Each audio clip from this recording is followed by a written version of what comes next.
1944 to 1955, Joan Few led a Texas Archeological Field School at the Lake Jackson Plantation Historic Site. It was during their dig that they found archaeological evidence that American Indians lived in the Lake Jackson area before anyone else. I spoke with Joan Few, and this is what she said. The Texas Gulf Coast was a huge trade network because everything coming up from Mesoamerica, everything coming over from Florida and the Mississippi, it was all coming through Texas along the Gulf Coast. And there was a lot of boat traffic, canoes. It was a very busy freeway. Lake Jackson is an oxbow lake.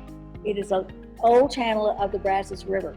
So when the Brazos River was in that location, wherever it was, it's a 300-pound gorilla. It goes anywhere it wants to along the Texas coast. If you know Buffalo Bayou in Houston, that's an old channel of the Brazos River. So wherever that Brazos River was, that's where the Indians were.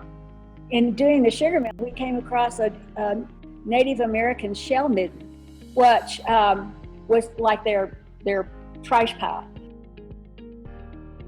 And we really couldn't go down into it very far. We didn't have the time, and we didn't want to disturb it if we couldn't complete it. But anyway, that just gives you another element. And when we had the Texas Archeological Field School, there were quite a few people that were complaining because they didn't want to work a historic site. They wanted to work a Native American site.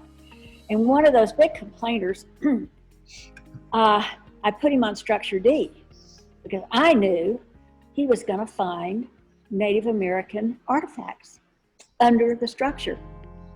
And he came out saying, "This is the best Native American site I've ever worked." Today, the Lake Jackson Plantation Historic Site is a historical landmark, and it is open to the public. As one walks throughout the site, only the plantation ruins are visible. However, underneath all of those structures, there are archaeological remnants that date back to their original inhabitants, the American Indians.